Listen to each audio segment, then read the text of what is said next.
Hey guys, welcome back to the channel. I have another interesting video. This time working in a 2003 Ford Lightning coming from Hawaii. So thank you, let me just make sure. Yeah, Jeremy Owana. Thank you so much for trusting my Salazar Diagnostics. He actually contacted me and he told me, Mike, I saw the video on YouTube, a couple of your videos of the Ford Lightnings, and I have pretty much the same problem. So I'm like, well, you're in the best hands. Just send it over and let me try to help you. So let me just move you over to the display. And let me take the Phoenix and the Zeus. Not the Phoenix, sorry. The Full Pro, where are you? Right here, and the Zeus. So when I move it, it's not going to be in the way. All right, this is the note from the customer. It's been here for a couple of days. I'm trying to catch up. We also got the weekend, and I don't work on weekends unless it's my own time, and I do where I want. And I have a lot of little things, and I need to catch up with that. So this is EK02, as you see on the top of the computer, which I'm going to show you in a second, the actual sticker on the computer. This is a 5.4, and this is the information. Very, very simple. Crank no start. Very long, very common situation on these computers. I also have, I took a picture of the sticker where you can see that is the EK01. That's the tier tag. That's whenever you see a software asking you for a tier tag, that's a tier tag numbers. The computer numbers is 2C68 12A650AC. That is in the family of the computer is an MPC 206. All right, so that is pretty much what I need to show you here. Now I have, like I said, the full probe and everything, but I'm going to move you here and then get the full probe and the source in the screen to see what we see. So I have already do the parameter reset, so you can see that the TEF light is off in the screen. I'm going to connect to the scanner. It seems like we're not connected yet. Let me connect the scanner. Let me turn this off so you guys can see that when I turn it on, the TEF light right here will off. So it's not flashing or anything, it's just on and off, which is the normal. This is my instrument cluster, my key. The pads, which is the immobilizer part on these computers, are built into the instrument cluster. So all I need to do is tell this cluster that I have a new computer, right? And program it over to it so they can talk to each other. That's what the parameter is said. That is pretty simple, pretty quick. All right, so everything is back on. Let's do scanner. I should do automatic ID. Let me read the bin number out of that paper. Yeah, C22830. And that's exactly what we have in there. All right, so all I'm going to look in here first is to make sure that we got no anti-theft faults, which it probably will in the memory due to not being, you see that is just in memory. So I'm going to erase these full codes.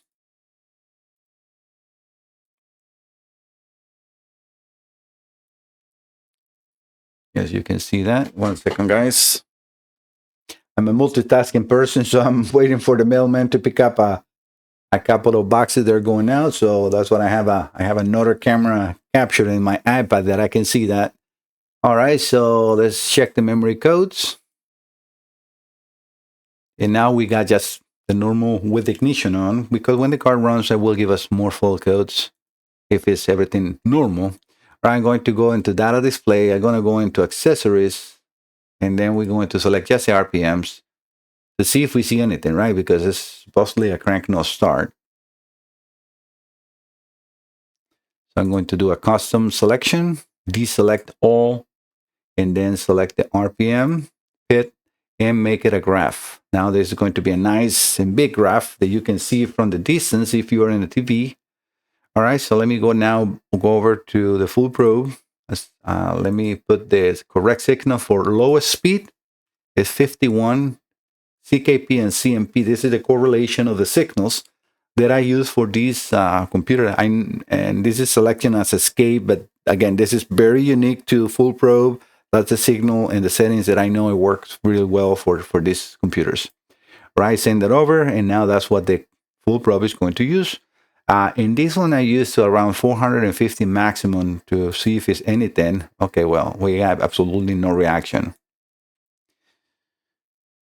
All right, so this is completely reproducible here. We got absolutely no injection and no spark. And this is the reason why I use the full probe, which is the upper um, green window. And there you see that I have on the upper right side, kind of like middle, let's say more, it says encendido. Those are spark plugs. It's like a picture of a spark plug that will actually light up. And then the other four are injectors, and they will light up if the computer is running. And you will see that after the repairs, if everything goes well, that those will be working 100%. In these computers, even if the anti-theft is on, let's say your computer is anti-theft detected, the key is bad, and you cannot start the car, it will cut the injectors off, but not the coils. The coils will fire always. In this case, why are they not firing? Because they're not receiving the RPM signal. So this is very common on these computers, and I would say pretty much 100% of the time, it is the analog to digital converter. I would say probably 99% of the time, because the other 1 or 0.1% or 1%, sorry, is the actual microprocessor, and it's even a lot more expensive for me because I give a quote that includes that to the customer. But I start usually with the analog to digital converter and then move on to the microprocessor in case it's a problem. In that I have only 2 computers that have done or needed that on all the ones that I have repaired. All right, so yep, we can reproduce that. I'm going to inject the highest speed signal that I use for this one, which is signal number 7, to see if we can see anything even at high RPMs or not. All right, so let's that will be over first 1,000. Yeah, it's nothing happening in here. So it's not even happening after I inject it, and I can bring it down to whatever I want. But we can see that we had absolutely no reaction whatsoever from this computer. I haven't even opened it. This is hopefully an untouched computer from Hawaii. I am actually going to start, if I open a computer from these cars and I see that somebody else already put a hands on it, I'm going to stop, and that will increase my labor a lot. Why? Because I have run into a problem into computers that have been worked by somebody else, and I take it and I end up owning that problem like it was mine because somebody else did destruction and I corrected that. That is not a normal repair, and I'm actually going to increase that labor probably at 50%. So yes, I'm sorry, but if you send your computer to somebody else, if they just checked it and they didn't know nothing, you're going to be fine. But if that computer is already messed up and I have to deal with that, you're going to have a 50% increase on labor, and we're talking about a lot of money. So hopefully that is not discouraging for a lot of people, but I'd rather do that than spend hours and hours and sometimes days. I have a customer in for I think it's in Colorado. It's a shop. It's a very good shop. They have good business and everything, but they send this computer before to somebody else, and that computer has been here 4 times. I have sent in another computer. Now they have a problem with like oxygen sensors reading lean, which was never there. And I'm not sure if it's the computer that I fixed for them or if it's a problem in the car. And like I said, now I own that as if it was my problem. And that was because somebody touched that computer. So I am then now sending another computer to see how is that going to go and see. All right, let me call this customer. Let me open the computer and see how this looks. And otherwise, I will be coming back with a computer hopefully running. All right, I'll be right back. All right, guys, I finished the repairs. Let's reconnect. I got the full probe on. Computer is not on yet, so let me turn the ignition on. I have to reconnect to the scanner, so let me get that done as well. Let me exit here. Just going to try to reestablish connection with the scan module. I don't know why Snap-on is giving problems on connection with that because it should be on. I have to unplug it from behind me. Not sure why it's doing that.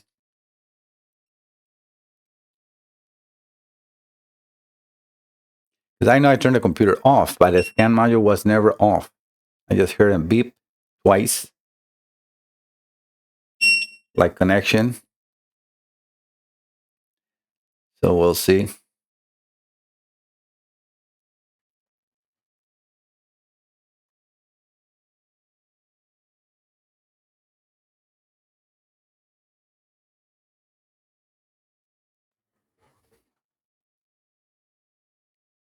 Wow, taking forever. And that is the scanner, because the computer is now on. You can see the cluster is reading mileage, so everything is good in there.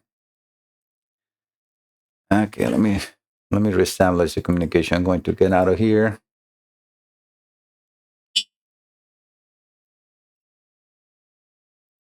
New vehicle detected. No, it's not a new vehicle. It's the same vehicle. All right, let's enter here, because right now it's connected. This again, this is Snap-on software. Let's go to data display. Continue. Let's do the same thing that we did before. Same settings, same everything.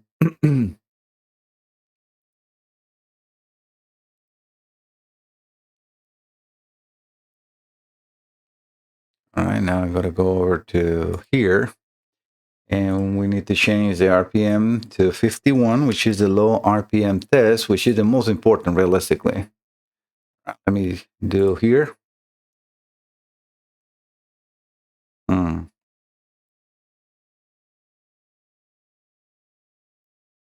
Might have to reconnect. Let me see. Let me do 7. Yeah, I think I have to get out of here because sometimes Full Pro does the same thing, and I have to completely get out after I power on before I call our bed. Right, so let me see escape. You're not seeing that. Got to change the Full Pro view.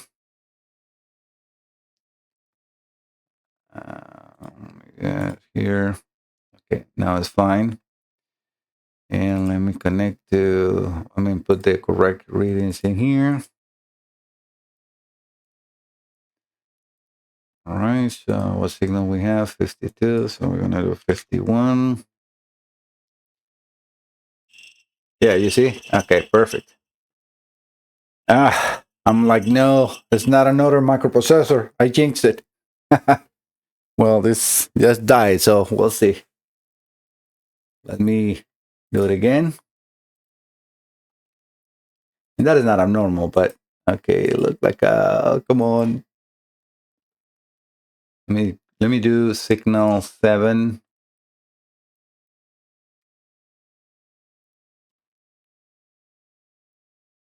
Yeah, it's not reading. No, it is reading.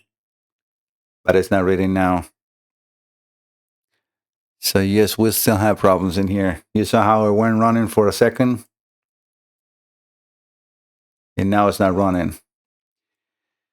All right, guys, I'll be right back. This is going to be a longer repair than I am always required to do, but it is part of the business, right? So I'll be right back, guys. All right, guys, so off the camera, actually, this was a user error or technician error. Because, when I turned the camera off and I noted that it run again, as soon as I touched the computer, I'm like, So I went and pushed the IC down and it run, release it, it run. You know what I mean? Definitely it was weak solder joints because it was solder, but it was not enough. So I have to clean it really good and then resolder it. These are new components. But yeah, so sometimes it's a little hard, especially for the design that this IC, the legs are kind of like under the same IC, right? And that created the issue. But all right, so I'm pretty much ready to go. So let me go over to the scanner. Yeah, the scanner should be on right now. So let's do the same selection. Yeah, you guys are in a good screen. The powertrain. The rest is pretty much not necessary, but we're going to go into accessories. Same thing, just the RPM. Because the rest you will be seeing on that green screen, right where the coils and spark plugs and everything is going. I just want to make sure that the signal for the RPM looks nice and clean. Here and there, deeps are completely normal on this one, but we don't want to see not too many.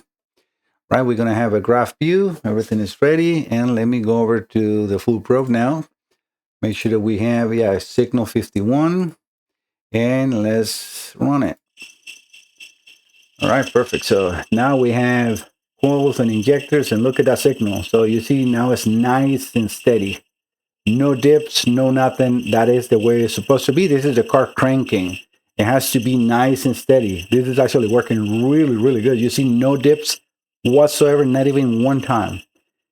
So that cranking signal is now going straight to the microprocessor without problems. And this is the problem. You know, it reads and it drops, it reads and it drops, and then the computer doesn't know what it is. And it shuts injectors and coils off because it's for the computer memory or microprocessor, you're not even cranking. If it doesn't see an RPM, there's no cranking signal. All right, so let's turn this off. And then let's now go over to the high speed signal, which is signal 7. And then I start usually around 1250 or so higher, and then I bring it down to around 750 or so to see the same thing. We want to be a nice and steady signal across the board, and we can see that the fluctuations in there was completely normal, especially voltage. But we can see injectors and coils, everything is firing good. I'm going to move you over to my next screen, because in here what you see in there is only 2 coils and 2 injectors, but I have all connected. I have both load boxes in here, and I can see that all the injectors and all the coils are now running, and we can see nice and steady, perfectly beautiful RPM signal. The computer is happy. We can see it on the instrument cluster as well, where you can see a nice and steady needle, which is, that's what we're looking for. When you're cranking the car, this is the same, the situation we'll see when you have a problem like this with these computers. You're cranking, but there is no RPM signal in the instrument cluster. That is pretty much the computer, no doubt about it. I mean, you can check or change your crankshaft position sensor, check your alternator ripple, make sure that you don't have a higher RPM ripple on the alternator. This is pretty easy to check. All you need to do is use a multimeter right at the alternator with the car running, obviously if you can make it run, right? And make sure that you have less than 250 millivolts. This is what I consider the threshold for these vehicles. And the reason of that is because this signal for the crankshaft position sensor is an AC sine wave. So it's a sine wave, right? It's not an on and off signal. It's a sine wave. So, and the same thing is the AC ripple from the alternator.